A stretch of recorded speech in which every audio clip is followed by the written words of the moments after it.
You're listening to Radio Free Asia. The following program is in Khmer.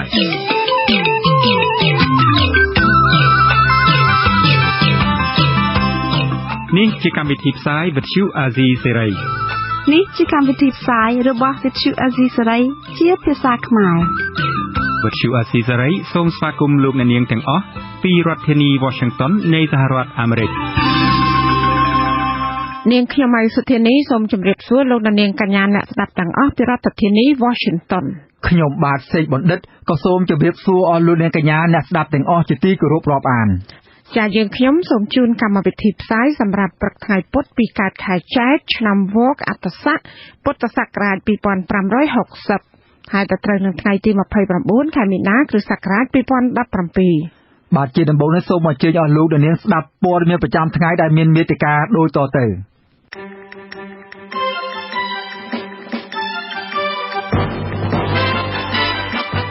តុលាការសហរដ្ឋអាមេរិកលើកពេលសវនាការលើករណីបង្ករបួសស្នាមលើលោកផលហេម្ដាយរបស់លោកបណ្ឌិតកែមលីថាសាលក្រមរឿងឃាតកម្មលើកូនប្រុសរបស់គាត់មិនទាន់មានយុត្តិធម៌ពេញលេញទេគណៈបកប្រឆាំងនឹងបន្តស្វែងរកយុត្តិធម៌ជូនជនរងគ្រោះនៃការវាយប្រហារដោយគ្រាប់បែកកាលពីឆ្នាំ1997មន្ត្រីកោជបអះអាងថានឹងមិនមានករណីលុបឈ្មោះគណៈបកសង្គ្រោះជាតិចេញពីបញ្ជីកោជបនោះទេរួមនឹងព័ត៌មានមួយចំនួនទៀត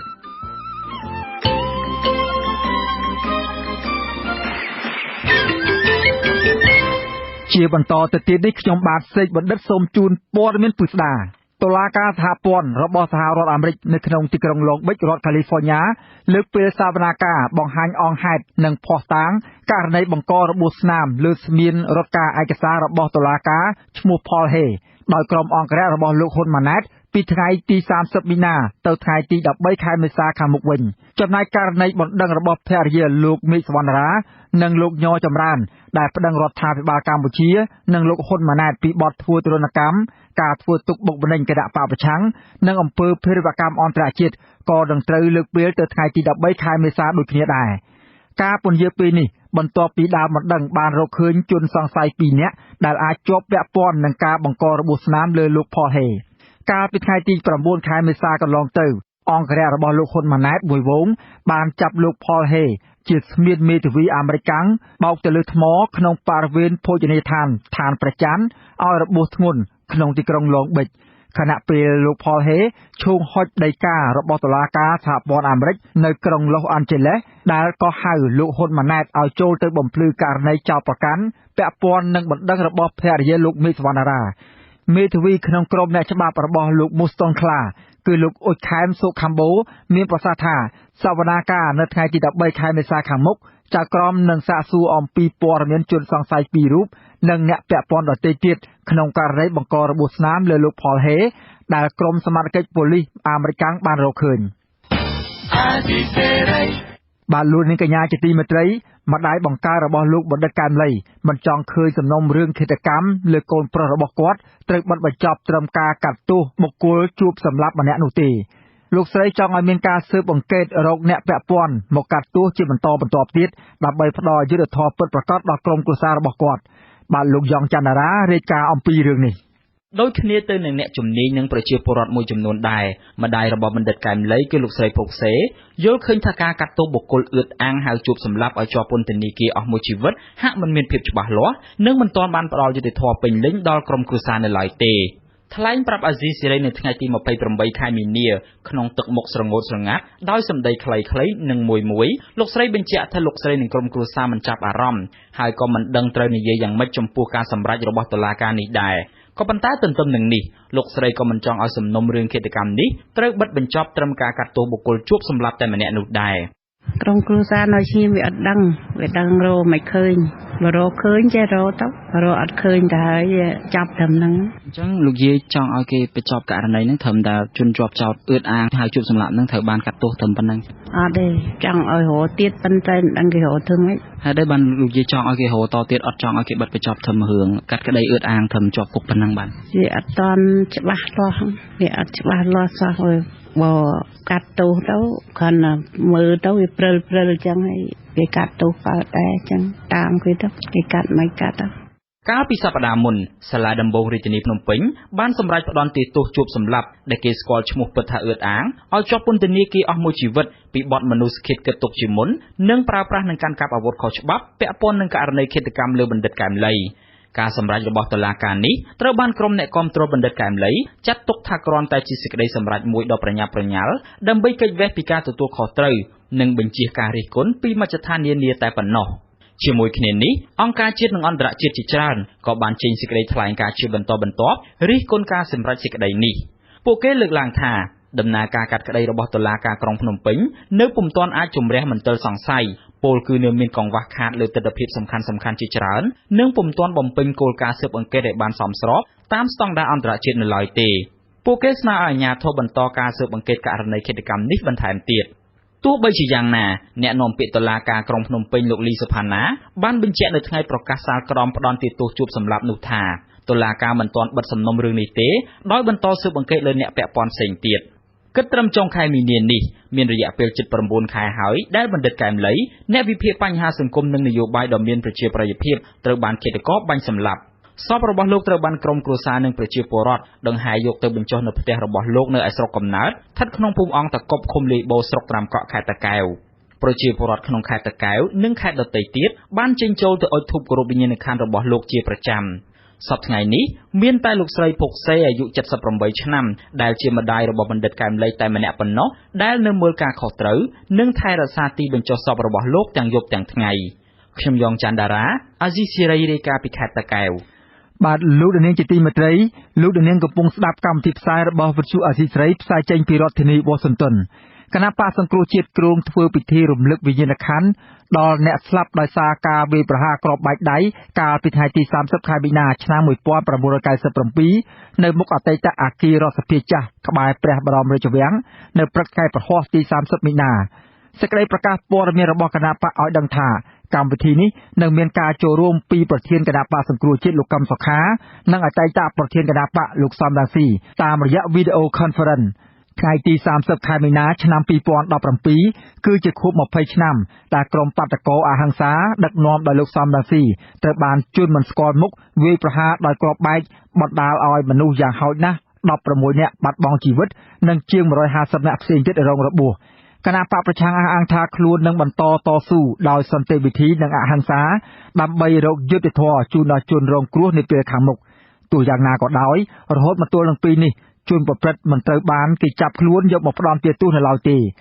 អង្គការឃ្លាំមើលសិទ្ធិមនុស្សអន្តរជាតិ Human Rights Watch ចាត់ទុកការវាយប្រហារនោះថាជាចេតនារបស់រដ្ឋាភិបាលក្នុងការកំទេចអ្នកនយោបាយគណៈបកប្រឆាំងនៅកម្ពុជាហើយអង្គការអន្តរជាតិមួយនេះលើកឡើងទៀតថាការវាយប្រហារនោះអាចពាក់ព័ន្ធនឹងកងអង្គរៈរបស់លោកនាយករដ្ឋមន្ត្រីហ៊ុនសែនគណៈកម្មាធិការជាតិរៀបចំការបោះឆ្នោតបញ្ជាក់ថាកោជបនៅតែរក្សាទុកបញ្ជីគណៈបកនិងបេក្ខជនគណៈបកសង្គ្រោះជាតិដដែលសម្រាប់ចូលរួមប្រកួតនៅក្នុងការបោះឆ្នោតក្រុមប្រឹក្សាឃុំសង្កាត់នាពេលខាងមុខព្រោះតែគណៈបកនេះបានបំពេញបែបបទត្រឹមត្រូវតាមនីតិវិធីច្បាប់របស់កោជបបើទោះបីជាក្រសួងមហាផ្ទៃលើកឡើងថាអាចមានបញ្ហាលក្ខន្តិកៈយ៉ាងណាក្តីបាទលោកមួងណារ៉េតរាយការណ៍ជុំវិញព័ត៌មាននេះអ្នកនាំពាក្យគណៈកម្មាធិការជាតិរៀបចំការបោះឆ្នោតលោកហងពុធាបញ្ជាក់ថាគ្រាន់តែការខុសឆ្គងការរៀបចំសមាជរបស់គណៈបកដែលមិនស្របនឹងលក្ខន្តិកៈនោះមិនមែនជារឿងដែលត្រូវលុបបញ្ជីគណៈបកនិងបេក្ខជនគណៈបកសង្គ្រោះជាតិចេញនោះទេព្រោះកោជបបានទទួលស្គាល់បញ្ជីឈ្មោះបេក្ខជនគណៈបកសង្គ្រោះជាតិតាំងតែពីមុនគណៈបកនេះធ្វើសមាជវិសាមញ្ញមកម្លេះការទទួលចូលឈ្មោះគណៈបកនិងបញ្ជីបេក្ខជនរបស់គណៈបកសង្គ្រោះជាតិដោយកោជបនេះក៏ស្របទៅតាមច្បាប់ពីព្រោះនៅក្នុងឱកាសនោះលោកកឹមសុខាគាត់ជាអនុប្រធានគណៈបកអញ្ចឹងគាត់បានសញ្ញាទៅលើលិខិតផ្ទៃសិទ្ធិទៅឲ្យដំណើររបស់គាត់នៅថ្នាក់ឃុំសង្កាត់ដើម្បីចុះពលិខាសម្គាល់ទៅលើបេក្ខជននៃគណៈបកនយោបាយរបស់គាត់លោកបន្តទៀតថាប្រកាសដែលលើកឡើងថាអាចមានការប្រព្រឹត្តផ្ទុយទៅនឹងលក្ខន្តិកៈបកក្នុងការបើកសមាជវិសាមញ្ញកាលពីថ្ងៃទី2ខែមីនានោះគឺជាជំហររបស់ក្រសួងមហាផ្ទៃប៉ុណ្ណោះកាលពីថ្ងៃទី22ខែមីនាក្រសួងមហាផ្ទៃបានផ្ញើលិខិតទៅគណៈបកសង្គ្រោះជាតិដោយបានបញ្ជាក់ថាសមាជវិសាមញ្ញរបស់គណៈបកសង្គ្រោះជាតិដែលជ្រើសរើសក្បាលម៉ាស៊ីនបកមានលោកកម្មសខាជាប្រធាននិងអនុប្រធាន3រូបទៀត គឺអនុវត្តផ្ទុយនឹងមាត្រា47ចំណុចទី2នៃលក្ខន្តិកៈគណៈបកសង្គ្រោះជាតិព្រោះបើតាមលក្ខន្តិកៈបកនេះសមាជដូច្នេះអាចធ្វើទៅបានទាល់តែចាំក្រោយ18ខែគិតចាប់ពីថ្ងៃប្រធានគណៈបកលាលែងសិនលោកកម្មសខាត្រូវបានបោះឆ្នោតជ្រើសតាំងជាប្រធានគណៈបកសង្គ្រោះជាតិជំនួសលោកសំរងស៊ីដែលលាលែងពីគណៈបកកាលពីថ្ងៃទី11ខែកុម្ភៈបន្ទាប់ពីលោកនាយករដ្ឋមន្ត្រីហ៊ុនសែនគម្រាមកែច្បាប់ដើម្បីរំលាយគណៈបកណាដែលមានប្រធានឬអនុប្រធានជាអ្នកមានទោសមន្ត្រីគណៈបកសង្គ្រោះជាតិនៅតែអះអាងថាគណៈបកធ្វើត្រឹមត្រូវតាមលក្ខន្តិកៈបកលោកសុនឆៃតំណាងរាជគណៈបកសង្គ្រោះជាតិធ្លាប់បញ្ជាក់ថាលក្ខន្តិកៈបកមិនបានហាមឃាត់មិនឲ្យធ្វើសមាជឬក្បាលម៉ាស៊ីនថ្នាក់ដឹកនាំថ្មីនោះទេម្យ៉ាងទៀតលោកលើកឡើងថាច្បាប់វិសោធនកម្មថ្មីស្ដីពីគណៈបកនយោបាយត្រូវតែនាំគ្នាគោរពតាមបើទោះបីជាគណៈបកសង្គ្រោះជាតិមិនបានចូលរួមលើកដៃអនុម័តយ៉ាងណាក្តីយើងគោរពច្បាប់ប្រទេសហើយទោះបីថាយើងមិនគ្រប់គ្រងច្បាប់នោះក៏ដោយក៏នៅអនុម័តដោយរដ្ឋសភាប្រសិទ្ធិហើយឡាយប្រហ័សតលេខាដល់ព្រះមហាក្សត្រហើយយើងត្រូវគោរពលោកសុនឆៃយល់ថាលោកនាយរដ្ឋមន្ត្រីហ៊ុនសែនតាំងនាមឲ្យថ្នាក់ដឹកនាំគណៈបកប្រជាជនកម្ពុជាក៏បានទទួលស្គាល់ក្បាលម៉ាស៊ីនបកសង្គ្រោះជាតិតាមរយៈសមាជនេះដែរទោះលោកមិនអាចស្មានត្រូវពីជំរឿចិត្តរបស់លោកហ៊ុនសែននៅក្នុងការអបអរសាទរលោកប្រធានថ្មីរបស់គណៈបកសង្គ្រោះជាតិក្តីក៏លោកចាត់ទុកអិរិយាបថបែបនេះថាជាកត្តាផ្សំមួយទៀតដែលយុរដ្ឋមន្ត្រីធម្មតាលោកមិនដែលធ្វើអីថៃប្រធានទេណាថាអាចមានបំណងយ៉ាងណាយើងមិនដឹងទេប៉ុន្តែលោកទទួលស្គាល់អ្នកដឹកនាំគណៈបកប្រជាជនលោកទទួលស្គាល់ជូនពោអានោះក៏ជាកត្តាមួយដែលបញ្ជាក់ថាវាដូចជាមិនមានអីនឹងខុសទេក្រោយពីលោកសខេងរដ្ឋមន្ត្រីក្រសួងមហាផ្ទៃប្រកាសមិនទទួលស្គាល់សមាជរបស់គណៈបកសង្គ្រោះជាតិរួចមកគណៈបកនេះបានចាត់តាំងមន្ត្រីជាន់ខ្ពស់5រូបដើម្បីជជែកដោះស្រាយបញ្ហាជាមួយក្រសួងជាការឆ្លើយតបក្រសួងមហាផ្ទៃបានយល់ព្រមជួបគ្នាដោយចាត់តាំងអគ្គនាយកនៃអគ្គនាយកដ្ឋានរដ្ឋបាលក្រសួងមហាផ្ទៃលោកប្រាក់សំអឿនដែលជំនួបនេះធ្វើនៅទីស្តីការក្រសួងមហាផ្ទៃនៅថ្ងៃពុធទី29នេះខ្ញុំបាទម៉ូណារ៉េតអាស៊ីសេរីរដ្ឋធានី Washington សហរដ្ឋអាមេរិកអាស៊ីសេរីចាលោកនាងកញ្ញាកំពុងស្ដាប់កម្មវិធីផ្សាយរបស់វិទ្យុអាស៊ីសេរីដែលផ្សាយចេញពីរដ្ឋធានី Washington អង្គការឃ្លាំមើលសិទ្ធិមនុស្សអន្តរជាតិ Human Rights Watch លោក Phil Robertson បានចាត់ទុកការបង្កភាពស្មុគស្មាញរបស់ក្រសួងមហាផ្ទៃដល់គណៈបកសង្គ្រោះជាតិជំវិញបញ្ហាលក្ខន្តិកៈផ្ទៃក្នុងបកនោះគឺជាការរើសអើងបកប្រឆាំងដើម្បីបង្កឧបសគ្គមិនឲ្យបកមួយនេះចូលរួមការបោះឆ្នោតបានចាលោកនាងនឹងបានស្ដាប់សេចក្តីរាយការណ៍ពីស្ដាមពីរឿងនេះនាពេលបន្តិចទៀតនេះក្រុមអង្គការសង្គមស៊ីវិលដែលជាសមាជិករបស់បន្ទប់ស្ថានភាពស្ដីពីការបោះឆ្នោតជ្រើសរើសក្រុមប្រឹក្សាឃុំសង្កាត់ឆ្នាំ2017បានអំពាវនាវឲ្យមហាជនផ្ដល់វិភាគទានបន្ថែមស្របពេលដែលខ្លួននៅខ្វះថវិកាប្រហែល$10,000សហរដ្ឋអាមេរិកក្នុងការយកទៅជ្រើសរើសក្រុមអ្នកសង្កេតការណ៍ឲ្យបានគ្រប់ចំនួនប្រហែលជាង20,000នាក់ដើម្បីដាក់ពង្រាយឲ្យបានម្នាក់ក្នុងមួយការិយាល័យបាទសូមស្ដាប់សេចក្តីរាយការណ៍របស់លោករីប៊ីញូជុំវិញព័ត៌មាននេះបណ្ដុំអង្គការសង្គមស៊ីវិលចំនួន38មានដូចជាអង្គការសង្ត្រាល់អង្គការ Liga do អង្គការ Silica អង្គការ YODP និងអង្គការ Confrel ជាដើមដែលនាំគ្នាបង្កើតបន្ទប់ស្ថានភាពស្ដីពីការបោះឆ្នោតជ្រើសរើសក្រុមប្រឹក្សាឃុំសង្កាត់ឆ្នាំ2017បង្ហាញជំនឿថាប្រសិនបើពួកគេអាចមានអ្នកសង្កេតការឯករាជ្យគ្រប់ចំនួនសរុបទាំងអស់ជាង 20,000 នាក់ដើម្បីដាក់ពង្រាយឲ្យបានម្នាក់ក្នុងមួយការិយាល័យបោះឆ្នោតគឺជារឿងដ៏ប្រសើរមួយព្រោះអាចជួយឲ្យការបោះឆ្នោតនាពេលខាងមុខនេះធ្វើឡើងដោយសេរីនិងយុត្តិធម៌និងត្រឹមត្រូវហើយកុំឲ្យគណៈបកនយោបាយឆ្លោះប្រកែកគ្នាទៀតបន្ទាប់ពីការរាប់សន្លឹកឆ្នោតចប់ថ្លែងនៅក្នុងសន្និសីទស្ដីពីការចាប់ផ្ដើមដំណើរការបន្ទប់ស្ថានភាពស្ដីពីការបោះឆ្នោតឆ្នាំ2017នៅសន្តាគារ Sunway នាថ្ងៃទី28មីនានាយកប្រតិបត្តិអង្គការ Comprel លោកគុលបញ្ញាថ្លែងថាដើម្បីឲ្យការបោះឆ្នោតអាចទទួលយកបានទាំងអស់គ្នាគឺច្បាប់បោះឆ្នោតត្រូវធ្វើឡើងមានលក្ខណៈវិជ្ជមានគណៈបកនយោបាយមានសិទ្ធិស្មើភាពគ្នាក្នុងការប្រកួតប្រជែងហើយ ហើយសិទ្ធិពលរដ្ឋដែលជាម្ចាស់ឆ្នោតត្រូវបានគេគោរពមិនគំរាមកំហែងជាដើមលោកបន្តថាដើម្បីធ្វើឲ្យការបោះឆ្នោតមានសេរីនិងយុត្តិធម៌ក៏ត្រូវមានការចូលរួមពីអង្គការសង្គមស៊ីវិលដូច្នេះហើយទើបអង្គការសង្គមស៊ីវិលទាំង38សម្រេចបង្កើតបន្ទប់ស្ថានភាពស្តីពីការបោះឆ្នោតឡើងដើម្បីធ្វើជាវេទិកាខ្វល់ខ្វាយអំពីដំណើរការបោះឆ្នោតនិងលទ្ធផលបោះឆ្នោតបន្ទប់ស្ថានភាពហ្នឹងដើម្បីចូលរួមចំណែកធ្វើឲ្យការបោះឆ្នោតមួយដោយសេរីយុត្តិធម៌ដែលប្រជាពលរដ្ឋមានទំនុកចិត្តទៅលើដំណើរការបោះឆ្នោតការចូលរួមរបស់យើងហ្នឹងវាត្រូវតែមានការចូលរួមនិងការទទួលខុសត្រូវរបស់ស្ថាប័នផ្សេងៗទៀតទាំងកោជបទាំងរដ្ឋាភិបាលអាជ្ញាធរគណៈបកនយោបាយផងដែរបន្ទប់ស្ថានភាពស្តីពីការបោះឆ្នោតឆ្នាំ2017ត្រូវបានបង្កើតឡើងនៅអំឡុងខែ2និងបញ្ចប់ទៅវិញនៅពេលបញ្ចប់ការរាប់សន្លឹកឆ្នោតចប់សពគ្រប់បន្ទប់ស្ថានភាពនេះគឺជាការប្រមូលផ្ដុំនៃសមាជិកសម្ព័ន្ធកំណែទម្រង់ការបោះឆ្នោតអង្គការសង្គមស៊ីវិលឯករាជ្យនិងអ្នកជំនាញដើម្បីប្រមូលធនធានដើម្បីបង្កើនសមត្ថភាពនិងការដាក់ពង្រាយអ្នកសង្កេតការណ៍ក្នុងស្រុកនៅថ្ងៃបោះឆ្នោតឬការផ្ដល់វេទិកាសហការអព្យាក្រឹតមួយដែលមានការចែករំលែកការធ្វើបច្ចុប្បន្នភាពការវាយតម្លៃនិងផ្ទៀងផ្ទាត់លទ្ធផលនៃការបោះឆ្នោតនិងការធ្វើអន្តរាគមន៍ចំពោះអសន្តិសុខនិងការរំខានយាយីដែលធ្វើឲ្យប៉ះពាល់ដល់ការបោះឆ្នោតជាដើមសមាជិកនៃបន្ទប់ស្ថានភាពគឺមានក្រុមវិភាគសិក្សាផ្នែកច្បាប់នៃការបោះឆ្នោតនិងក្រុមអន្តរាគមន៍អង្កេតពាក្យបណ្ដឹងនិងបេសកកម្មស្វែងរកការពិតទោះជាយ៉ាងណានាយកប្រតិបត្តិអង្គការ YRDP លោកជាងសុខាថ្លែងថាតាមការរំពឹងទុកខ្ពស់របស់បន្ទប់ស្ថានភាពគឺចង់បានអ្នកសង្កេតការឲ្យបានគ្រប់ចំនួនជាង 20,000 នាក់ដើម្បីដាក់ពង្រាយឲ្យបានគ្រប់ការិយាល័យតែបច្ចុប្បន្នអ្នកសង្កេតការជាង 10,000 នាក់ប៉ុណ្ណោះដែលបានមកចុះឈ្មោះជាបណ្ដានិងទទួលការបណ្ដុះបណ្ដាលស្ដីពីការចុះអង្កេតការបោះឆ្នោតទាមទារឲ្យប្រជាពលរដ្ឋនឹងអាចចូលរួមចំណែកក្នុងការគាំទ្រអ្នកសង្កេតការដែលមានថវិកា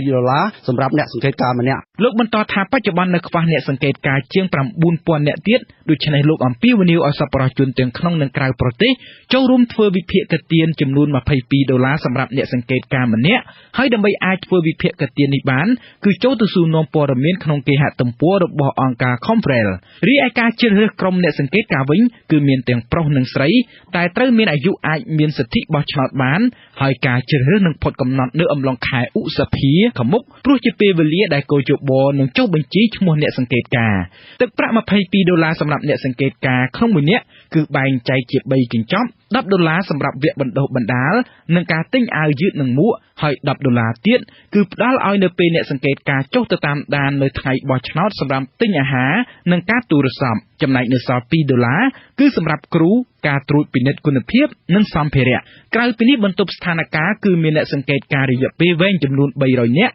ដើម្បីដាក់ពង្រាយតាមស្រុកខណ្ឌទាំង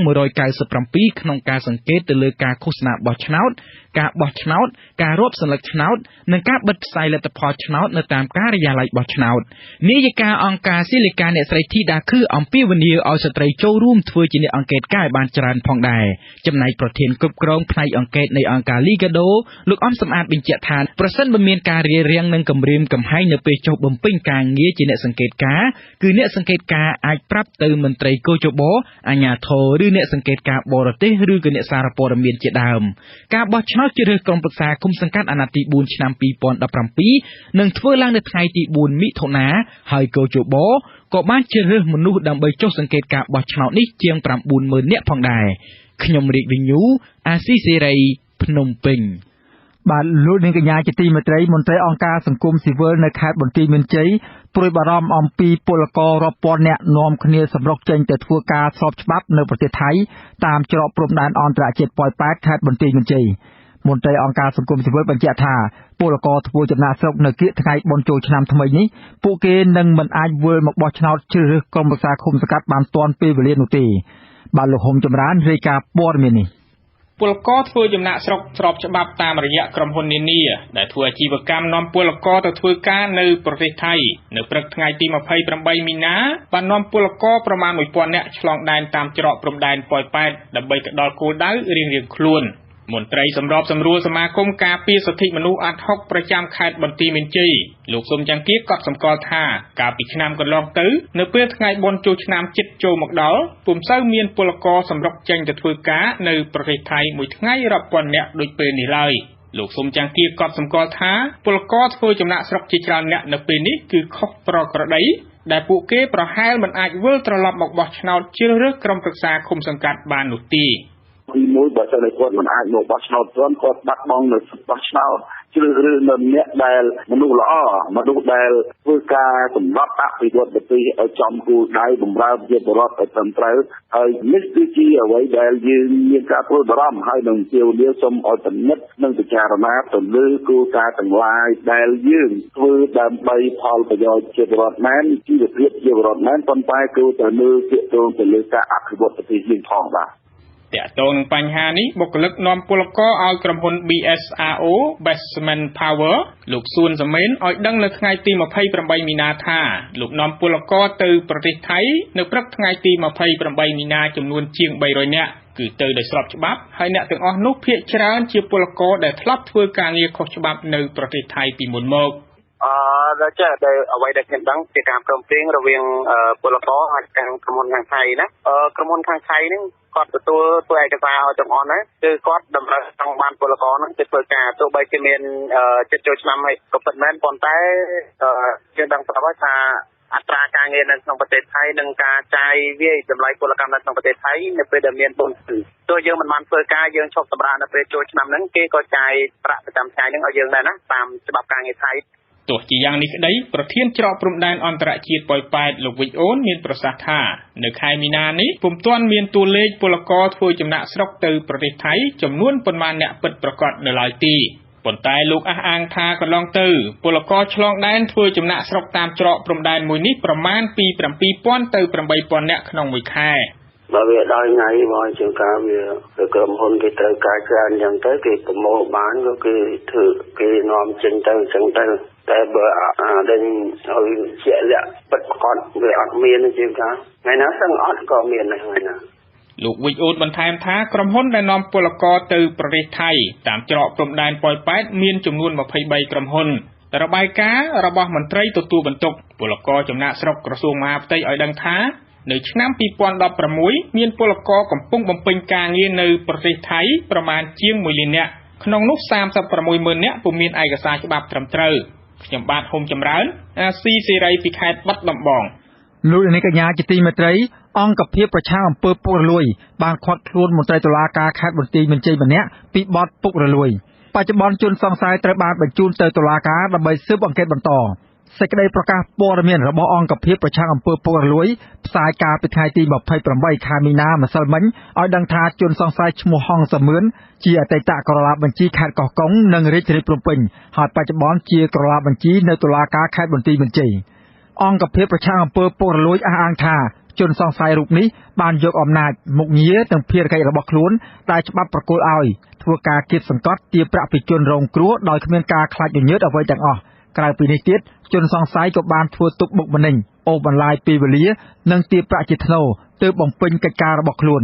អង្គភាពប្រឆាំងអំពើពុករលួយចោទប្រកាន់ជនសង្ស័យថាបានប្រព្រឹត្តបទល្មើសវិជាក្រមសេចក្តីប្រកាសព័ត៌មានដដែលបន្តថាអង្គភាពប្រឆាំងអំពើពុករលួយបានតាមដានជនសង្ស័យយ៉ាងប្រកៀកតាំងពីខែធ្នូឆ្នាំ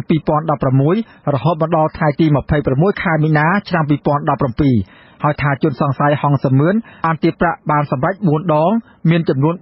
$3,500សហរដ្ឋអាមេរិកបាទពីខេត្តឧត្តរមានជ័យឯនោះវិញតំណាងប្រជាពលរដ្ឋដែលចូលទៅសង់លំនៅឋានព្រមទាំងរុករានដីព្រៃធ្វើចំការនៅតំបន់ជប់ត្រកួនក្នុងស្រុកលំវែងកំពុងស្វះស្វែងរកអន្តរាគមន៍ពីអង្គការសិទ្ធិមនុស្សក្រៅរដ្ឋាភិបាលដើម្បីឲ្យជួយតតាំងតាមផ្លូវច្បាប់ជាមួយនឹងអាជ្ញាធរជុំវិញរឿងដីធ្លីនេះ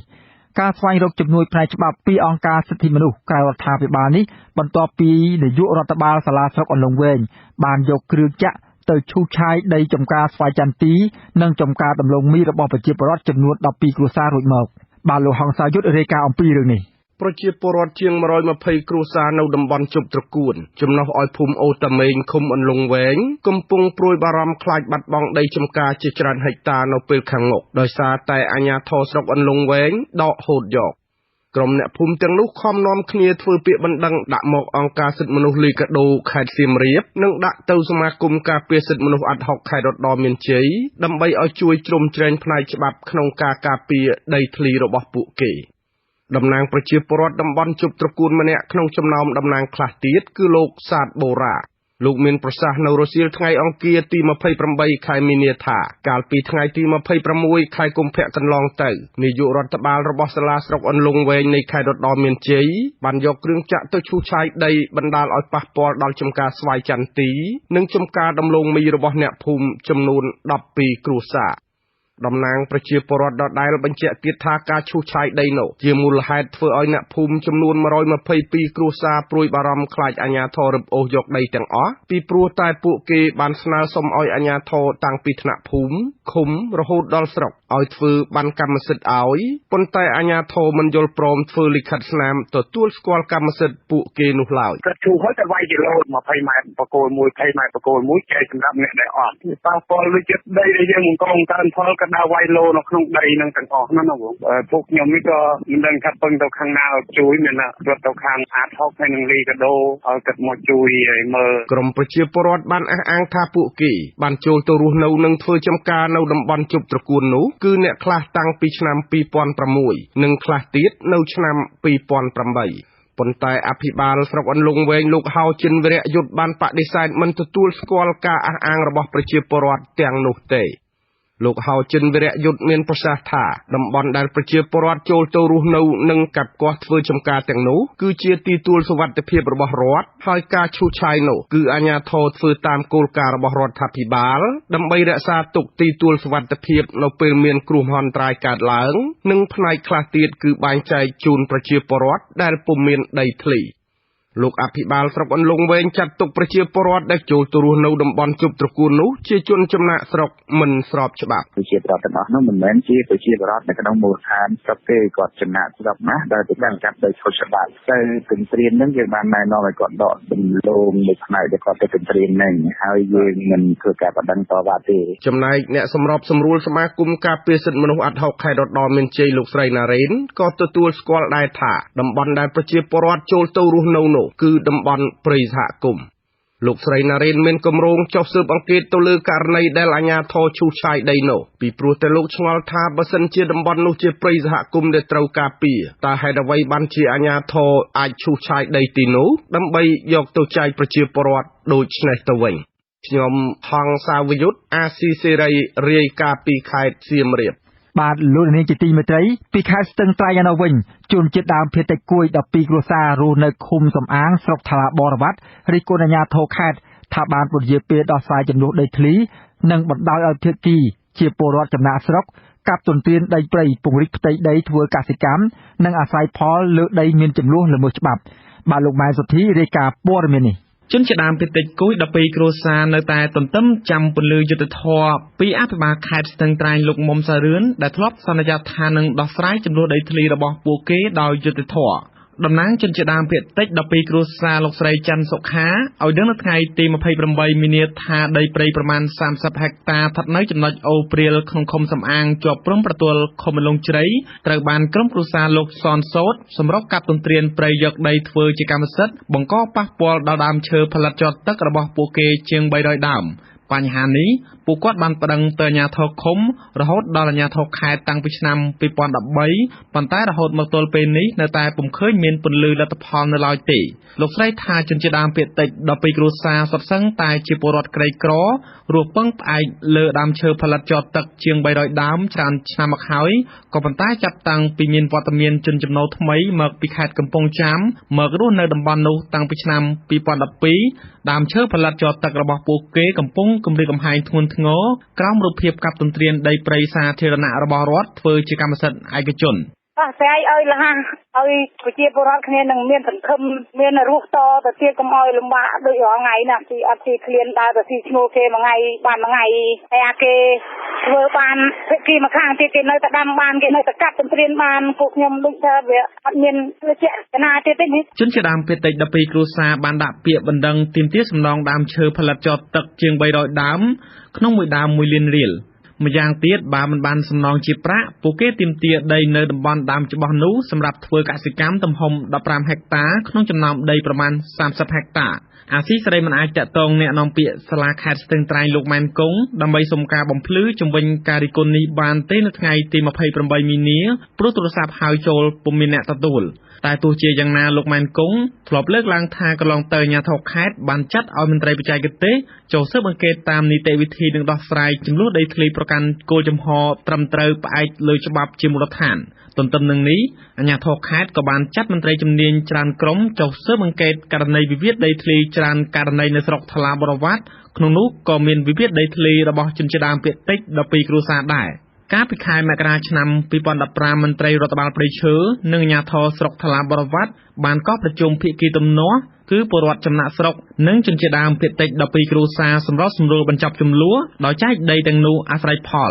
ក៏ប៉ុន្តែភាគីខាងពលរដ្ឋចំណាក់ស្រុកមិនយល់ព្រមឲ្យមានការសម្រួលនោះទេមន្ត្រីសម្រួលសមាគមអាត60ខេត្តស្ទឹងត្រែងលោកហៅសំអល់ដែលចុះតាមដានរឿងនេះទទួលស្គាល់ថាអាជ្ញាធរខេត្តស្ទឹងត្រែងបានពន្យាពេលដោះស្រាយបញ្ហានេះបង្កឲ្យភាគីម្ខាងដែលជាពលរដ្ឋចំណូលស្រុកមានប្រៀបជាងជនជាតិដើមភាគតិចដែលជាពលរដ្ឋក្រីក្រ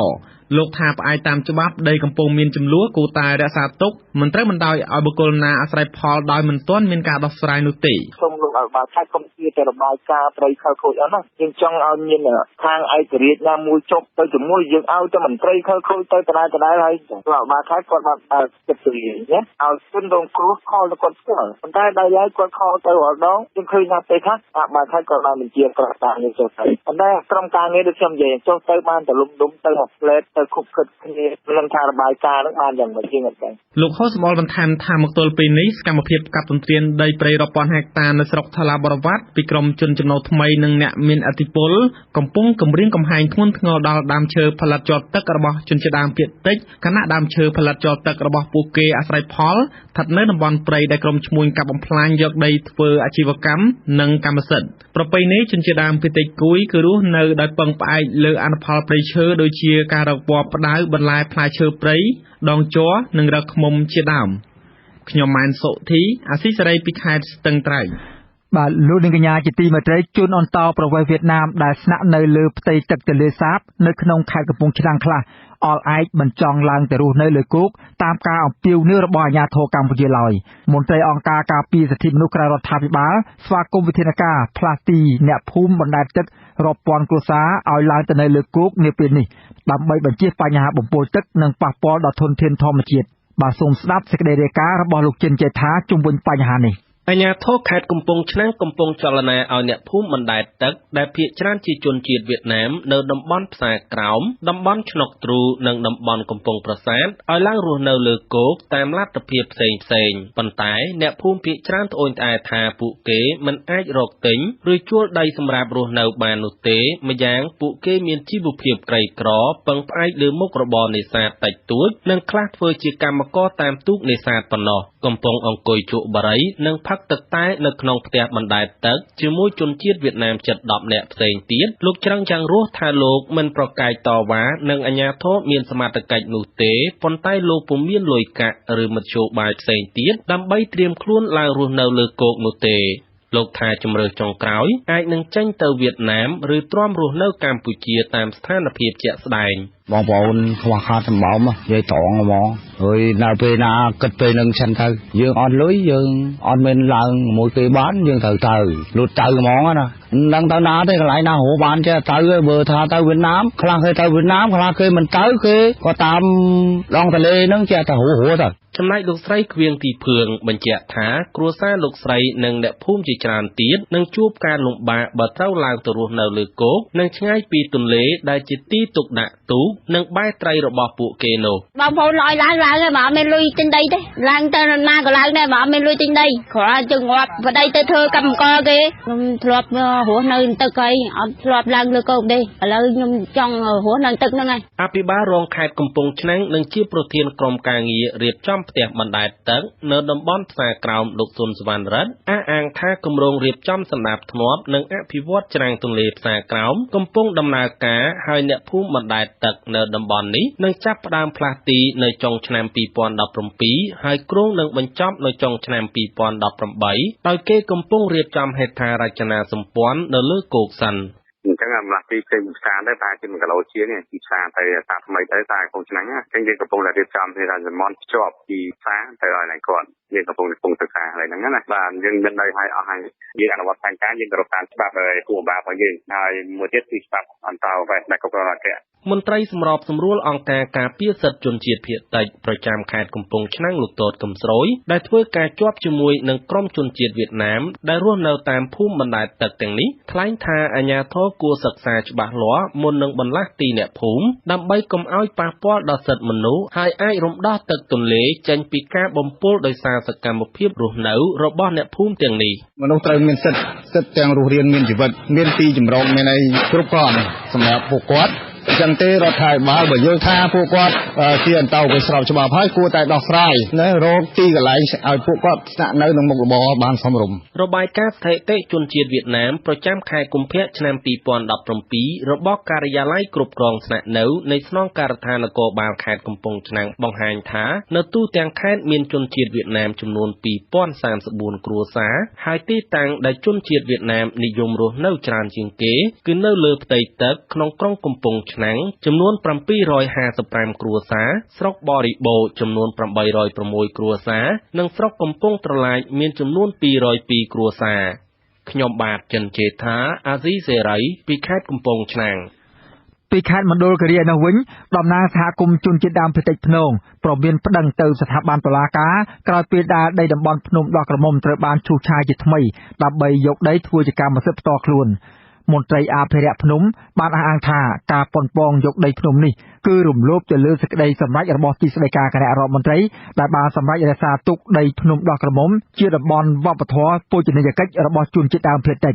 បាទលោករដ្ឋាភិបាលរាយការណ៍ព័ត៌មាននេះ ការព្រមាននេះធ្វើឡើងក្រោយពេលដែលប្រជាពលរដ្ឋមួយគ្រួសារបានយកគ្រឿងចាក់ទៅឈូសឆាយដីប្រមាណ 4 ហិកតា នៅខាងកើតជើងភ្នំដោះក្រមុំជាថ្មីទៀតបើទោះបីអាជ្ញាធរខេត្តបានឯកភាពជាមួយសហគមន៍រក្សាដីតំបន់នោះជាតំបន់ពូជនីយកិច្ចសម្រាប់សហគមន៍ជនជាតិដើមភាគតិចភ្នងក៏ដោយ តំណាងសហគមន៍លោកក្រាងតូឡាបញ្ជាក់នៅថ្ងៃទី 28 ខែមីនាថាតំណាងសហគមន៍ប្រមាណ 10 នាក់បានរៀបរៀងគ្រឿងចាក់កាលពីដើមសប្តាហ៍ហើយទាមទារឲ្យបញ្ឈប់ការឈូសឆាយដើម្បីសហគមន៍សូមឲ្យអាជ្ញាធរពាក់ព័ន្ធក៏ហៅអ្នកឈូសឆាយទៅសាកសួរពីករណីនេះលោកថាអ្នកឈូសឆាយមិនបានប្រាប់ពីអត្តសញ្ញាណនោះទេក៏ប៉ុន្តែពួកគេសម្អាងថាមានលិខិតបញ្ជាក់ពីអាជ្ញាធរភូមិឃុំកាលពីឆ្នាំ 2004 អនុញ្ញាតឲ្យដីតំបន់នោះទៅពួកគេ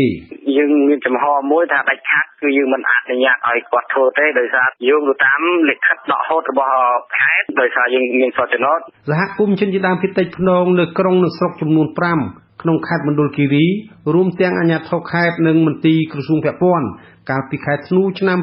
2016 បានឯកភាពគ្នាដោះស្រាយបញ្ចប់ចំនួនដីតំបន់ភ្នំដោះក្រមុំដើម្បីអភិរក្សភ្នំនោះទុកជាតំបន់ពូជនីយកិច្ចវប្បធម៌របស់ជនជាតិដើមភាគតិចប្រធានមន្ទីរវប្បធម៌ខេត្តមណ្ឌលគិរីលោកស្រីទូចមានប្រសាសន៍ថាមន្ទីរជំនាញបានណែនាំប្រជាពលរដ្ឋដែលឈូសឆាយដីឲ្យបញ្ឈប់សកម្មភាពជាបណ្ដោះអាសន្នរងចាំអាជ្ញាធរខេត្តដោះស្រាយបញ្ហានេះពីព្រោះលិខិតគ្រប់គ្រងដីដែលអ្នកឈូសឆាយយកជាសម្អាងគឺហួសសុពលភាពប្រើប្រាស់ គាត់យកព្រមគាត់មកព្រមគាត់មកជួបខ្ញុំសុំអំពរសុំអីខ្ញុំថាខ្ញុំអត់មានចិត្តទេរឿងហ្នឹងវាទៅតែរឿងឯកសារទាំងអស់គ្នាហើយដល់ពេលចាំដោះស្រាយយ៉ាងម៉េចយ៉ាងណានោះបងប្អូនជាតាមវិទ្យាមានអាជ្ញាធរខេត្តមានក្រសួងវប្បធម៌អញ្ចឹងណាបងអាជ្ញាធរខេត្តមណ្ឌលគិរីសម្រាប់លុបចោលគម្រោងអភិវឌ្ឍនានានៅតំបន់ភ្នំដោះក្រមុំបន្ទាប់ពីសហគមន៍កាលពីខែសីហាឆ្នាំ 2016 នាំគ្នាតវ៉ាទៅនឹងការឈូសឆាយដីតំបន់ភ្នំដើម្បីរៀបចំគម្រោងសាងសង់វិទ្យាស្ថានបណ្ដុះបណ្ដាលវិជ្ជាជីវៈស្រាវជ្រាវរ៉ែធម្មពលនិងប្រេងកាតលើកដំបូងនៅក្នុងខេត្តដាច់ស្រយាលមួយនេះអភិបាលក្រុងសែនមនោរម្យលោកឡុងវិបុលបញ្ជាក់ដែរថាអាជ្ញាធរខេត្តបានធ្វើមុខភាពលិខិតកាន់កាប់ដីដែលចេញដោយអាជ្ញាធរឃុំនោះរួចហើយហេតុនេះអាជ្ញាធរក្រុងបានណែនាំឲ្យអ្នកឈូសឆាយដីដកថយពីដីនោះដើម្បីរក្សាស្ថានភាពដីភ្នំដោះក្រមុំដោយធម្មតាលោកថាអាជ្ញាធរក្រុងរងចាំក្រសួងវប្បធម៌ចាត់មន្ត្រីជំនាញសហការជាមួយអាជ្ញាធរនិងសហគមន៍ចុះកំណត់បរិវេណដីភ្នំដោះក្រមុំឡើងវិញដើម្បីការពារនេះគឺឲ្យនៅទីហ្នឹងអត់មានឲ្យអ្នកណាមកទៀតទេគឺម្ចាស់ថ្មីដែលគាត់ចូលមកទៀតគាត់ដីគាត់ចឹងហើយយើងបានណែនាំគាត់ឲ្យគាត់ថយទៅវិញចរចាដោយសន្តិវិធីថាយើងមិនចង់ឲ្យមានការប៉ះពាល់អីតទៅទៀតទេភ្នំដោះក្រមុំមានទីតាំងនៅកណ្ដាលក្រុងសែនមនោរម្យស្ថិតក្នុងភូមិស្វាយជែកសង្កាត់សុខដុមកាលពីឆ្នាំ 2004 ទីស្តីការគណៈរដ្ឋមន្ត្រីចេញសេចក្តីសម្រេចទុកតំបន់ភ្នំនេះជាមជ្ឈមណ្ឌលវប្បធម៌ជនជាតិដើមភាគតិចមានទំហំដីជាង 102 ហិកតារហូតបច្ចុប្បន្នផ្ទៃដីភ្នំដោះក្រមុំ នៅសល់ប្រមាណតែ70ហិកតាប៉ុណ្ណោះបន្ទាប់ពីប្រជាពលរដ្ឋនិងមន្ទីរស្ថាប័នជំនាញជាមួយខេត្តចូលទៅកាន់កាប់ដីនោះតាមការគ្រោងទុកក្រសួងវប្បធម៌សហការជាមួយអាជ្ញាធរខេត្តនិងបង្កើតគណៈកម្មការជំនាញចុះវាស់វែងបោះបង្គោលព្រំដីតំបន់ភ្នំដកក្រមុំឡើងវិញនៅមុនពិធីបុណ្យចូលឆ្នាំថ្មីនេះស្របតាមកិច្ចព្រមព្រៀងធ្វើឡើងជាមួយតំណាងសហគមន៍កាលពីខែធ្នូខ្ញុំរដ្ឋាភិបាលអាស៊ីសេរីរាយការណ៍ពីខេត្តរតនគិរីបាទលោកនាងកញ្ញាជាទីមេត្រីក្រសួងកសិកម្មបានបញ្ជាឲ្យក្រុមហ៊ុននិងអ្នកផ្គត់ផ្គង់ចែកចាយថ្នាំកសិកម្មបញ្ឈប់ការនាំចូលផ្គត់ផ្គង់ចែកចាយនិងប្រើប្រាស់ថ្នាំកសិកម្មដែលមានសារធាតុសកម្មដើម្បីរក្សាគុណភាពនិងធានាសុខុមាលភាពសាធារណៈនិងរក្សាកេរ្តិ៍ឈ្មោះនៃគុណភាពអង្ករកម្ពុជាសេចក្តីជូនដំណឹងរបស់ក្រសួងកសិកម្មរុក្ខាប្រមាញ់និងនេសាទកាលពីថ្ងៃទី27មីនាបានដឹងថាសហភាពអឺរ៉ុបបានដាក់បំរាមការនាំចូលអង្ករមានផ្ទុកសារធាតុ Tricyclazole ដែលមានកម្រិតលើសពី 0.01 មីលីក្រាមក្នុង1គីឡូក្រាមទៅសហភាពអឺរ៉ុបដើម្បីឆ្លើយតបទៅនឹងតម្រូវការទីផ្សារអន្តរជាតិក្រសួងបានធ្វើសេចក្តីណែនាំឲ្យអ្នកប្រើប្រាស់ថ្នាំកសិកម្មទាំងអស់ត្រូវបញ្ឈប់ការប្រើប្រាស់ថ្នាំប្រភេទនេះទៅលើដំណាំស្រូវបញ្ឈប់ការនាំចូលនិងលក់ដុំលក់រាយថ្នាំកសិកម្មដែលមានសារធាតុសកម្ម Tricyclazoleក្រសួងក៏បានណែនាំឲ្យមន្ទីរកសិកម្មពិនិត្យណែនាំអប់រំផ្សព្វផ្សាយដល់កន្លែងលក់ដូរនិងប្រជាកសិករឲ្យបានយល់ដឹងដើម្បីទប់ស្កាត់កុំឲ្យប្រើប្រាស់ថ្នាំកសិកម្មប្រភេទនេះអគ្គនាយកដ្ឋានកសិកម្មត្រូវសិក្សាស្រាវជ្រាវបន្ថែមដើម្បីរកប្រភេទថ្នាំកសិកម្មថ្មីដែលមានសារធាតុហាមឃាត់មកជំនួសវិញនិងបន្តពង្រឹងការត្រួតពិនិត្យផ្នែកអនាម័យជាពិសេសសំណល់ថ្នាំកសិកម្មឲ្យបានសមស្របតាមវិធានការបច្ចេកទេសមុនអនុញ្ញាតឲ្យនាំចេញអង្ករបាទលោកនាងស្ដាប់ជាទីមេត្រីលោកនាងទើបបានស្ដាប់ព័ត៌មានប្រចាំថ្ងៃរបស់វិទ្យុអាស៊ីសេរីដែលរៀបចំជូនដល់ខ្ញុំបាទសេកបណ្ឌិតពីរដ្ឋធានីវ៉ាស៊ីនតោនជាបន្តទៅទៀតនេះសូមអញ្ជើញអស់លោកនាងរងចាំស្ដាប់សេចក្តីរាយការណ៍ផ្សេងៗទៀតនៃកម្មវិធីផ្សាយរបស់យើងខ្ញុំនាពេលបន្តិចទៀតនេះ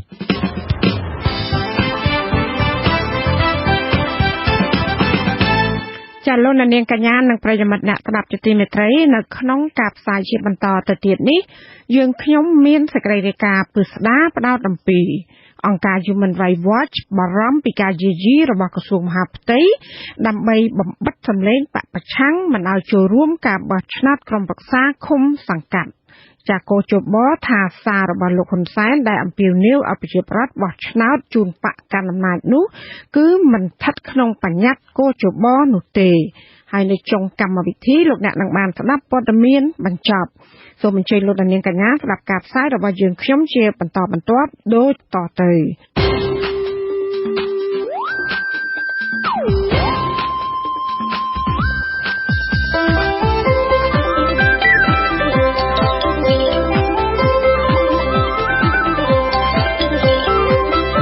សេចក្តីរាយការណ៍ពិស្ដា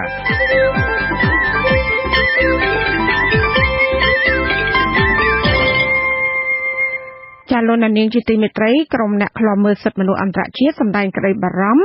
ថាការបន្តយាយីរបស់ក្រសួងមហាផ្ទៃមកលើគណៈបកប្រឆាំងគឺជាសញ្ញាមួយក្នុងការរាំងខ្ទប់និងបំបិទសម្លេងបកប្រឆាំងពីការចូលរួមនៅក្នុងដំណើរការបោះឆ្នោតក្រុមប្រឹក្សាឃុំសង្កាត់នាពេលខាងមុខ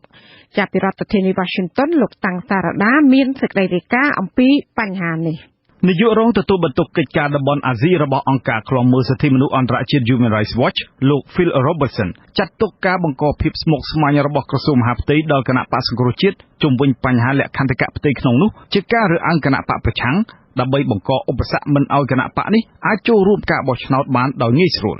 លោក Phil Robertson ប្រាប់អាស៊ីសេរីតាមទូរស័ព្ទពីប្រទេសថៃកាលពីថ្ងៃច័ន្ទថាការយាយីនេះនឹងនាំឲ្យប៉ះទង្គិចធ្ងន់ធ្ងរដល់សិទ្ធិក្នុងការបង្កើតគណៈបកនយោបាយនិងសមាគម Quite clearly, the Ministry of Interior is operating on the principle of trying to create the maximum problem. ខ្ញុំគិតថាក្រសួងមហាផ្ទៃព្យាយាមបង្កើតគោលការណ៍មួយក្នុងការបង្កឲ្យមានបញ្ហាធ្ងន់ធ្ងរដល់គណៈបក្សសង្គ្រោះជាតិហើយនេះគឺជាការរើសអើងនយោបាយគណៈបកកណ្ដាលអំណាចនិងគណៈបកតូចតាចដទៃទៀតមិនទទួលរងការពិនិត្យល្អិតល្អន់ពីក្រសួងមហាផ្ទៃនោះឡើយគណៈបក្សសង្គ្រោះជាតិគួរត្រូវបានអនុញ្ញាតឲ្យចូលរួមក្នុងដំណើរការបោះឆ្នោតដោយពេញលេញមិនត្រូវមានការជ្រៀតជ្រែកបញ្ហាផ្ទៃក្នុងហើយមានភាពស្មើគ្នាដោយគណៈបកដទៃទៀតដែរ ខ្ញុំគិតថារដ្ឋាភិបាលប្រើច្បាប់ដោយឆ្កួតដីលាតាមរយៈក្រសួងមហាផ្ទៃដើម្បីរារាំងគណៈបក្សសង្គ្រោះជាតិពីការចូលរួមបោះឆ្នោតនៅពេលខាងមុខ អាស៊ីសេរីមិនអាចសុំសេចក្តីអត្ថាធិប្បាយពីលោកខៀវសុភ័ក្រអ្នកនាំពាក្យក្រសួងមហាផ្ទៃបានទេជុំវិញការលើកឡើងរបស់មន្ត្រីអង្គការឃ្លាំមើលសិទ្ធិមនុស្សអន្តរជាតិប៉ុន្តែលោកខៀវសុភ័ក្រធ្លាប់អះអាងថាក្រសួងមហាផ្ទៃនៅតែរក្សាជំហរមិនទទួលស្គាល់សុពលភាពសមាជគណៈបកប្រឆាំងឡើយមានន័យថាក្រសួងមហាផ្ទៃមិនហ៊ានទទួលស្គាល់ប្រធាននិងអនុប្រធានគណៈបកប្រឆាំងដែលត្រូវបានជ្រើសរើសដោយសមាជកាលពីថ្ងៃទី2ខែមីនានោះទេលោក Phil Robertson បន្តថាក្រសួងមហាផ្ទៃគួរតែផ្ដោតការយកចិត្តទុកដាក់ជួយឲ្យមានការបោះឆ្នោតដោយសេរីត្រឹមត្រូវនិងយុត្តិធម៌ហើយជួយដល់គណៈកម្មាធិការជាតិរៀបចំការបោះឆ្នោតដើម្បីរៀបចំដំណើរការប្រជាធិបតេយ្យមួយនេះឲ្យមានតម្លាភាពវិញជាជាងការព្យាយាមទប់ទល់ជាមួយនឹងគណៈបកប្រឆាំងនោះ The Ministry of Interior should be focusing on ensuring that there's a free and fair election and that the support the election commission ក្រសួងមហាផ្ទៃជាយាមរារាំងដំណើរការបោះឆ្នោតដោយសេរីនិងយុត្តិធម៌នៅកម្ពុជាតាំងពីថ្ងៃដំបូងមកម្ល៉េះតាមរយៈការធ្វើទុកបុកម្នេញមេដឹកនាំបកប្រឆាំងមិនឲ្យមានទួនាទីនៅក្នុងការប្រកួតប្រជែងការបោះឆ្នោតខ្ញុំគិតថាសហគមន៍អន្តរជាតិបណ្ដាប្រទេសម្ចាស់ជំនួយនិងរដ្ឋាភិបាលបរទេសដទៃទៀតមានការព្រួយបារម្ភអំពីដំណើរការបោះឆ្នោតនៅកម្ពុជានាពេលខាងមុខនេះថាជាការបោះឆ្នោតមួយដែលមិនស្របច្បាប់ឬជាដំណើរការប្រជាធិបតេយ្យคล้ายៗ that are result in a democracy by name but not in reality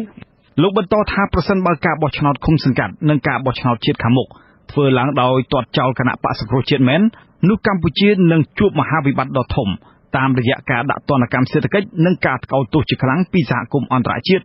ហើយសហរដ្ឋអាមេរិកនិងសហគមន៍អឺរ៉ុបអាចដើរចេញពីកម្ពុជាតាមរយៈការផ្តាច់ជំនួយហិរញ្ញវត្ថុនិងជំនួយអភិវឌ្ឍផ្សេងៗដល់កម្ពុជា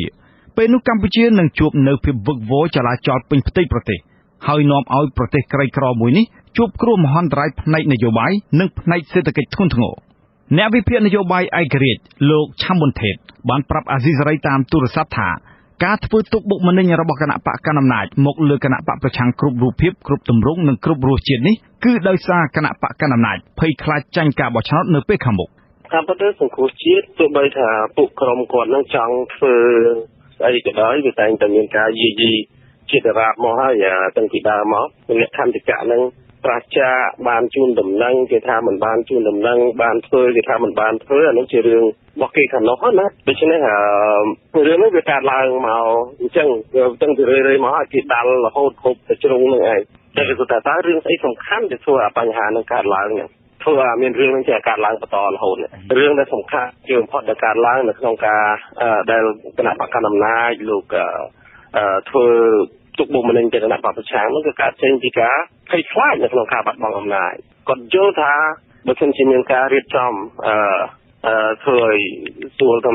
គាត់អាចបាត់បង់អំណាចប្រតិភូរបស់គណៈបកសង្គ្រោះជាតិនឹងដឹកនាំដោយលោកអេងឆៃអៀង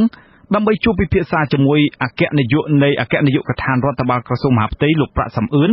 នៅថ្ងៃទី29ខែមីនានេះវេលាប្រហែលម៉ោង 2 រសៀលជំនួបនេះធ្វើឡើងដោយសារមន្ត្រីជាន់ខ្ពស់គណៈបកសង្គ្រោះជាតិលោកយឹមសវណ្ណបានផ្ញើលិខិតស្នើសុំជួបជាមួយនឹងលោកសខេងឬតំណាងរបស់ក្រសួងមហាផ្ទៃដើម្បីពិភាក្សារកដំណោះស្រាយករណីចោទប្រកាន់ថាគណៈបកមួយនេះធ្វើសមាជវិសាមញ្ញជ្រើសរើសក្បាលម៉ាស៊ីនបកខុសលក្ខន្តិកៈនិងសំណើដកចេញពាក្យស្លោកដូរមេឃុំបំរើបកដាក់មេឃុំបំរើរាស្ត្រលោកអេងឆៃអៀងអនុប្រធានគណៈបកសង្គ្រោះជាតិកាលពីថ្ងៃអង្គារមានប្រសាសន៍ថាគណៈបកសង្គ្រោះជាតិនឹងផ្ដោតការពិភាក្សាទៅលើបញ្ហាសមាជរបស់គណៈបកសង្គ្រោះជាតិកាលពីថ្ងៃទី2ខែមីនាកន្លងទៅទី1យើងរងចាំជំនួបស្អែកជាមួយនឹងមន្ត្រីជាន់ខ្ពស់ទូទៅសិនដើម្បីយើងនឹងពិភាក្សាអំពីរឿងនឹងហើយទី2រឿងដែលសំខាន់ហ្នឹងគឺគណៈបកសង្គ្រោះជាតិហ្នឹងជាគណៈបកដែលស្របច្បាប់ហើយដែលទទួលស្គាល់ដោយក្រសួងមហាផ្ទៃហ្នឹងតាំងពីឆ្នាំ2013ហ្នឹងដែលមានសុពលភាពហើយដូច្នេះស្អែកដែលយើងទៅពិភាក្សាជាមួយក្រសួងមហាផ្ទៃហ្នឹងយើងមិនពិភាក្សារឿងសុពលភាពទេយើងពិភាក្សាជុំវិញការធ្វើសមាជរបស់គណៈបកសង្គ្រោះជាតិតែប៉ុណ្្នឹងទេបាទគណៈបកសង្គ្រោះជាតិបានធ្វើវិសោធនកម្មលក្ខន្តិកៈរបស់ខ្លួនត្រង់មាត្រា45និងមាត្រា47ដើម្បីបើកច្រកឲ្យគណៈបកមានប្រធានគណៈបកថ្មីក្នុងករណីដែលប្រធានគណៈបកលាលែងឬបាត់បង់សមត្ថភាពឬទទួលមរណភាពដែលមានរយៈពេល18ខែមុនចប់អាណត្តិហើយអាចឲ្យមានអនុប្រធានយ៉ាងតិចមួយរូបមន្ត្រីជាន់ខ្ពស់ផ្នែកតស៊ូមតិនៃគណៈកម្មាធិការដើម្បីការបោះឆ្នោតដោយសេរីនិងយុត្តិធម៌នៅកម្ពុជាលោកកនសាវាងមានប្រសាសន៍ថា ការធ្វើសមាជជ្រើសរើសមេដឹកនាំរបស់គណៈបកសង្គ្រោះជាតិគឺជារឿងផ្ទៃក្នុងរបស់គណៈបកនយោបាយមានន័យថាគណៈបកសង្គ្រោះជាតិអាចកែសម្រួលលក្ខន្តិកៈរបស់ខ្លួនទៅតាមស្ថានភាពជាក់ស្ដែងដែលខ្លួនជួបប្រទះនោះខ្ញុំតាំងសារ៉ាដាអាស៊ីសេរីពីរដ្ឋធានី Washington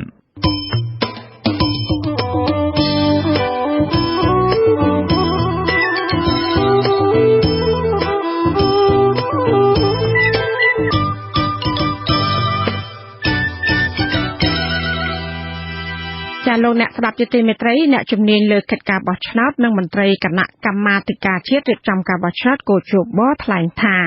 សាររបស់លោកហ៊ុនសែនដែលអំពាវនាវឲ្យប្រជាពលរដ្ឋបោះឆ្នោតជូនគណៈបកកណ្ដាលអំណាចនោះគឺមិនស្ថិតក្នុងបញ្ញត្តិនិងភារកិច្ចដែលកោជបត្រូវដោះស្រាយនោះឡើយនៅក្នុងពិធីសម្ពោធសាលារៀនមួយនៅខេត្តប្រចេះកាលពីថ្ងៃទី27ខែមីនាលោកហ៊ុនសែនបានអំពាវនាវឲ្យប្រជាពលរដ្ឋបោះឆ្នោតជូនគណៈបកប្រជាជនកម្ពុជាជាបន្តទៀតចាសសូមអញ្ជើញស្ដាប់សេចក្តីរាយការណ៍របស់លោកមុំនិរ័ត្នអំពីរឿងនេះសារអំពាវនាវរបស់ប្រធានគណៈបកប្រជាជនកម្ពុជានៅពេលនេះធ្វើឡើងស្របពេលយុទ្ធនាការនៃការឃោសនាបោះឆ្នោតជ្រើសរើសសមាជិកក្រុមប្រឹក្សាឃុំសង្កាត់នៅសល់ពេលប្រមាណជាមួយខែទៀតនឹងត្រូវចាប់ផ្ដើមហើយទាំងមន្ត្រីគណៈកម្មាធិការជាតិរៀបចំការបោះឆ្នោតនិងអ្នកជំនាញលើកិច្ចការបោះឆ្នោតស្ទាក់ស្ទើរមិនហ៊ានផ្ដល់យោបល់ថាតើសារអំពាវនាវរបស់លោកហ៊ុនសែនដែលលើកទឹកចិត្តឲ្យពលរដ្ឋបោះឆ្នោតជូនគណៈបកប្រជាជនកម្ពុជានេះវាផ្ទុយទៅនឹងច្បាប់ស្តីពីការបោះឆ្នោតជ្រើសរើសសមាជិកក្រុមប្រឹក្សាឃុំសង្កាត់ឬយ៉ាងណានោះឡើយក៏ប៉ុន្តែច្បាប់ស្តីពីការបោះឆ្នោតជ្រើសរើសសមាជិកក្រុមប្រឹក្សាឃុំសង្កាត់មាត្រា70កំណត់ថាការឃោសនាបោះឆ្នោតមានរយៈពេលត្រឹម14ថ្ងៃហើយគ្រប់សកម្មភាពត្រូវបញ្ឈប់24ម៉ោងមុនថ្ងៃបោះឆ្នោតដូច្នេះច្បាប់នេះបានកំណត់គ្រប់គណៈបកនយោបាយត្រូវអនុញ្ញាតឲ្យឃោសនាស្វែងរកសម្លេងឆ្នោតគិតចាប់ពីថ្ងៃ19ខែឧសភារហូតដល់ថ្ងៃទី2ខែមិថុនាឆ្នាំ2017ប៉ុណ្ណោះផ្ទុយពីនេះវិញអ្នកវិភាគយល់ឃើញថាលោកនាយករដ្ឋមន្ត្រីហ៊ុនសែនហាក់ដើរមុនមួយជំហាននៅក្នុងការឃោសនាស្វែងរកសម្លេងឆ្នោតសម្រាប់បម្រើឲ្យការបោះឆ្នោតជ្រើសរើសសមាជិកក្រុមប្រឹក្សាឃុំសង្កាត់នៅពេលនេះកាលពីថ្ងៃទី27ខែមីនាថ្លែងពីខេត្តក្រចេះលោកនាយករដ្ឋមន្ត្រីចង់ឃើញអ្នកគាំទ្ររូបលោកបោះឆ្នោតជូនបកប្រជាជនកម្ពុជាជាងការកំណត់ចំណាំតាមលេខរៀងរបស់គណៈបកនយោបាយនីមួយៗលោកថ្លែងដោយសុទិដ្ឋិនិយមថាបើទោះជាលោកប្រើពេលវេលានេះឃោសនាមុនកំណត់ក៏ដោយចុះក៏គ្មាននរណាហ៊ានក្អកនឹងលោកដែរលោកបន្តថានេះពុំមែនជាការឃោសនាស្វែងរកសម្លេងឆ្នោតឡើយក៏ប៉ុន្តែវាជាកាតព្វកិច្ចដែលរដ្ឋាភិបាលកាលពីការបោះឆ្នោតត្រូវតែធ្វើបែបនេះសង្ឃឹមថាប្រជាជននឹងបន្តបោះឆ្នោតជូនគណៈបកប្រជាជនតទៅទៀតបោះឆ្នោតជូនគណៈបកប្រជាជនគឺបោះដើម្បីធានារក្សាសន្តិភាពបោះដើម្បីធានាការអភិវឌ្ឍជាបន្តទៀតនេះមិនមែនជាការឃោសនាបោះឆ្នោតមួយទេក៏ប៉ុន្តែក៏គ្មាននរណាហាមឃាត់ខ្ញុំប្រកាសណាខ្ញុំមិនឲ្យនិយាយបែបនោះដែរព្រោះអ្នកដែលឈ្នះឆ្នោតកំពុងតែនិយាយក្នុងថាខ្ញុំថ្លែងដល់គុណប្រជាជនមានអីខុសហើយសូមឲ្យប្រជាជនបោះឆ្នោតឲ្យទៀតមានអីខុសអត់មានអីខុសទេអ្នកជំនាញលើកិច្ចការបោះឆ្នោតក៏សម្គាល់ឃើញថាបញ្ហានេះស្ទើរคล้ายទៅជាទម្លាប់ទៅហើយនៅកម្ពុជាសប្តាហ៍ថ្ងៃមានអ្នកនយោបាយច្រើនណាស់មកហើយតែឆ្លៀតប្រើប្រាស់សាររបស់ខ្លួនទៅកាន់អ្នកគាំទ្រនៅមុនរដូវកាលឃោសនាស្វែងរកសម្លេងឆ្នោតបានមកដល់ទៅទៀតលោកសំគុណធីមីនាយកប្រតិបត្តិគណៈកម្មាធិការជាក្រិតនិងយុតិធធដើម្បីការបោះឆ្នោតដោយសេរីនិងត្រឹមត្រូវនៅកម្ពុជាហៅកាត់ថានេះធ្វើយល់ឃើញថាសាររបស់លោកហ៊ុនសែនទំនងមិនជាអធិពលនិងគ្របដណ្ដប់ទៅលើប្រព័ន្ធបោះឆ្នោតប៉ុន្មាននោះឡើយផ្ទុយទៅវិញរឿងទាំងនេះតែងកើតឡើងជាញឹកញាប់ណាស់មកហើយនៅកម្ពុជាទីបទពិសោធន៍កន្លងមកជាទូទៅគណៈបកមួយចំនួនបានធ្វើចឹងរួចហើយគឺមិនមានប៉ះពាល់ធ្ងន់ទេជាមួយយុទ្ធនាការឃោសនាបោះឆ្នោតនោះតែគណៈបកទាំងអស់ហ្នឹងធ្វើការប្រកួតប្រជែងតាមគោលនយោបាយបកយ៉ាងម៉េចដែរហើយដើម្បីឈានយកទៅការគ្រប់គ្រងរៀងខ្លួនណាបាទប៉ុន្តែក៏នៅចេះជាទម្លាប់ប្រទេសយើងគឺជាអណ្ដានធ្វើចឹងកន្លងមកហើយការបោះឆ្នោតជ្រើសរើសសមាជិកក្រុមប្រឹក្សាឃុំសង្កាត់នៅអាណត្តិទី4នេះគណៈកម្មាធិការជាតិរៀបចំការបោះឆ្នោតគ្រោងចំណាយថវិកាប្រហែល52លានដុល្លារសហរដ្ឋអាមេរិកដើម្បីរៀបចំដំណើរការបោះឆ្នោតក្នុងឆ្នាំ2017នេះលោកហងពុធាអ្នកនាំពាក្យគណៈកម្មាធិការជាតិរៀបចំការបោះឆ្នោតមានប្រសាសន៍ថាគោជបគ្រប់គ្រងតែក្នុងអំឡុងពេលឃោសនាស្វែងរកសម្លេងឆ្នោតដោយដែលច្បាប់បានចែងប៉ុណ្ណោះក្រៅពីនេះការឃោសនារបស់អ្នកនយោបាយដែលពុំមានបញ្ញត្តិនៅក្នុងច្បាប់ស្តីពីការបោះឆ្នោតជ្រើសរើសសមាជិកក្រុមប្រឹក្សាឃុំសង្កាត់គោជបពុំទទួលដឹងឮឡើយ នេះស្ថិតនៅក្រៅរង្វង់នៃថ្ងៃយុទ្ធនាការឃោសនាបោះឆ្នោតនោះរឿងទី1ទី2ពាក់ព័ន្ធសារនៃគណៈបកនយោបាយទាំងអស់អាចនឹងបង្កើតសារខ្លួនឯងក៏បានហើយប្រើប្រាស់ទៅទទួលខុសត្រូវខ្លួនឯងមួយទៀតអាចស្នើសុំការសហការជាមួយនឹងកោជបដើម្បីកោជបជួយផ្ដល់យោបល់មតិទៅលើខ្លឹមសារនៃសារទាំងឡាយអាហ្នឹងក៏ជាជំហានមួយដែរអញ្ចឹងអ្វីដែលកោជបមិនបានទទួលការស្នើសុំសហការគឺកោជបមិនទទួលខុសត្រូវទៅលើរឿងហ្នឹងទេចំពោះរឿងអ្វីដែលកើតឡើងណាបាទការអំពាវនាវរបស់លោកនាយករដ្ឋមន្ត្រីហ៊ុនសែននេះក៏ស្របគ្នានឹងសាររបស់មេដឹកនាំគណៈបកសង្គ្រោះជាតិគឺលោកកឹមសុខាដែរថ្លែងក្នុងវគ្គផ្សព្វផ្សាយផ្ទៃក្នុងអំពីគោលនយោបាយជាអាទិភាពសម្រាប់ការបោះឆ្នោតជ្រើសរើសសមាជិកក្រុមប្រឹក្សាឃុំសង្កាត់នៅខេត្តសៀមរាបកាលពីព្រឹកថ្ងៃទី26ខែមីនាលោកកឹមសុខាថ្មីបើពុំបានអំពាវនាវឲ្យអ្នកគាំទ្របោះឆ្នោតជូនគណៈបកសង្គ្រោះជាតិក៏ប្រមុខបកប្រឆាំងរូបនេះបានលើកទឹកចិត្តកុំឲ្យពលរដ្ឋកំណត់ចំណាំគណៈបកទៅលើលេខរៀងដែរព្រោះលេខរៀងនេះអាចមានការប្រែប្រួលមិនទៀងទាត់អ្នកជំនាញលើកិច្ចការបោះឆ្នោតយល់ឃើញថាប្រសិនបើពីពេលនេះទៅអ្នកនយោបាយចាប់ផ្ដើមរកសម្លេងឆ្នោតតាមរយៈកម្មវិធីនយោបាយនិងសុចរិតជាជាងសម្លុតគម្រាមកំហែងពាក្យអាម៉ឹងជាដើមនោះជាការវិវត្តដ៏ល្អបន្ថែមពីលើនេះទៀតមិនតែប៉ុណ្ណោះនឹងជួយឲ្យពលរដ្ឋធ្វើសេចក្តីសម្រេចដ៏ត្រឹមត្រូវហើយការបោះឆ្នោតដែលមានបរិយាកាសល្អនិងស្ងប់ស្ងាត់ហើយអាចឈានទៅដល់ការវិតម្លៃនៃលទ្ធផលឆ្នោតប្រព្រឹត្តទៅដោយសេរីត្រឹមត្រូវនិងជាទុកចិត្តបានពីគ្រប់ភាគីដែលពាក់ព័ន្ធខ្ញុំម៉មនីរតអាស៊ីសេរីភ្នំពេញ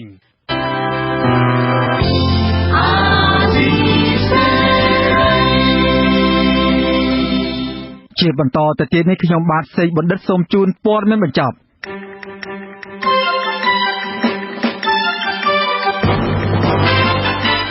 គណៈបកសង្គ្រោះជាតិគ្រោងធ្វើពិធីរំលឹកវិញ្ញាណក្ខន្ធដល់អ្នកស្លាប់ដោយសារការវាយប្រហារគ្រាប់បែកដៃកាលពីថ្ងៃទី30ខែមីនាឆ្នាំ1997នៅមុខអតីតអគាររដ្ឋសភាចាស់ក្បែរព្រះបរមរាជវាំងនៅព្រឹកថ្ងៃប្រហ័សទី30មីនាសេចក្តីប្រកាសព័ត៌មានរបស់គណៈបកសង្គ្រោះជាតិឲ្យដឹងថាកម្មវិធីនេះនឹងមានការចូលរួមពីប្រធានគណៈបកសង្គ្រោះជាតិលោកកឹមសុខានិងអតីតប្រធានគណៈបកលោកសំរងស៊ីតាមរយៈវីដេអូខនហ្វឺរិនថ្ងៃទី30ខែមីនាឆ្នាំ2017គឺជាខួប20ឆ្នាំដែលក្រុមបាតកោអហិង្សាដឹកនាំដោយលោកសំរងស៊ីត្រូវបានជួនមិនស្គាល់មុខវាយប្រហារដោយគ្រាប់បែកបណ្ដាលឲ្យមនុស្សយ៉ាងហោចណាស់16នាក់បានបាត់បង់ជីវិតនិងជាង150នាក់ផ្សេងទៀតរងរបួសគណៈបកប្រឆាំងអះអាងថាខ្លួននឹងបន្តតស៊ូដោយសន្តិវិធីនិងអហិង្សាដើម្បីរកយុត្តិធម៌ដល់ជនរងគ្រោះនាពេលខាងមុខទោះយ៉ាងណាក៏ដោយរហូតមកទល់នឹងពេលនេះជនប្រព្រឹត្តមិនត្រូវបានគេចាប់ខ្លួនយកមកផ្ដន់ទោសនៅឡើយទេម្ដាយបង្ការរបស់បណ្ឌិតកែមលីមិនចង់ឃើញសំណុំរឿងឃាតកម្មលើកូនប្រុសរបស់គាត់ត្រូវបិទបញ្ចប់ត្រឹមការកាត់ទោសបុគ្គលជួបសម្លាប់ម្នាក់នោះទេលោកស្រីចង់ឲ្យមានការស៊ើបអង្កេតរកអ្នកពាក់ព័ន្ធយកមកកាត់ទោសជាបន្តបន្ទាប់ទៅទៀតដើម្បីផ្ដល់យុត្តិធម៌ពិតប្រាកដជូនដល់ក្រុមគ្រួសាររបស់គាត់មន្ត្រីគណៈកម្មាធិការជ្រៀបចំការបោះឆ្នោតបញ្ជាក់ថាកោជបនៅតែរក្សាទុកបញ្ជីគណៈបកនិងបេក្ខជនគណៈបកសង្គ្រោះជាតិដដែលសម្រាប់ចូលរួមប្រកួតនៅក្នុងការបោះឆ្នោតក្រុមប្រឹក្សាឃុំសង្កាត់នាពេលខាងមុខព្រោះគណៈបកនេះបានបំពេញបែបបទត្រឹមត្រូវតាមនីតិវិធីច្បាប់របស់កោជបបើទោះបីជាក្រសួងមហាផ្ទៃលើកឡើងថាមានបញ្ហាលក្ខន្តិកៈរបស់គណៈបកយ៉ាងណាក្តីមន្ត្រីអង្គការសង្គមស៊ីវិលនៅខេត្តបន្ទាយមានជ័យព្រួយបារម្ភអំពីពលកររាប់ពាន់នាក់នាំគ្នាសម្រុកចេញទៅធ្វើការស្របច្បាប់នៅប្រទេសថៃតាមច្រកព្រំដែនអន្តរជាតិប៉ោយប៉ែតមន្ត្រីអង្គការសង្គមស៊ីវិលបញ្ជាក់ថាពលករធ្វើចំណាកស្រុកទៅគៀកថ្ងៃបុណ្យចូលឆ្នាំថ្មីនេះពួកគេនឹងមិនអាចវិលមកបោះឆ្នោតជ្រើសរើសក្រុមប្រឹក្សាឃុំសង្កាត់បានទាន់ពេលវេលាឡើយ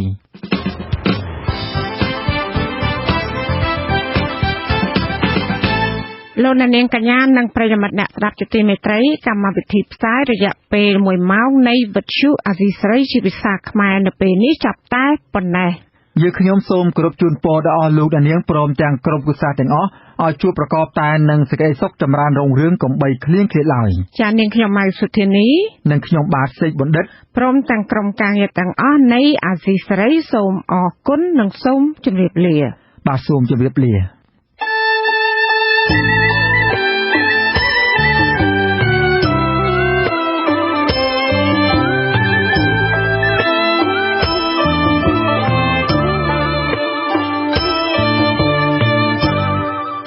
វិទ្យុអាស៊ីសេរីផ្សាយតាមរយៈរលកធាតុអាកាសខ្លីឬ Shortwave តាមកម្រិតនិងកម្ពស់ដូចតទៅនេះ ពេលព្រឹកចាប់ពីម៉ោង 5 កន្លះដល់ម៉ោង 6 កន្លះម៉ោងនៅកម្ពុជាលោកអ្នកនាងអាចស្ដាប់វិទ្យុអាស៊ីសេរីតាមរយៈរលកធាតុអាកាសខ្លី 13740 kHz ស្មើនឹងកម្ពស់ 22 ម៉ែត្រ ពេលយប់ចាប់ពីម៉ោង 7 កន្លះដល់ម៉ោង 8 កន្លះតាមរយៈរលកធាតុអាកាសខ្លី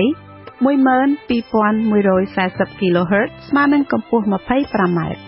លោកអ្នកនាងក៏អាចស្ដាប់ការផ្សាយផ្ទាល់របស់វិទ្យុអាស៊ីសេរីតាមប្រព័ន្ធអ៊ីនធឺណិតដោយចូលទៅកាន់គេហទំព័រ www.orfa.org/khmer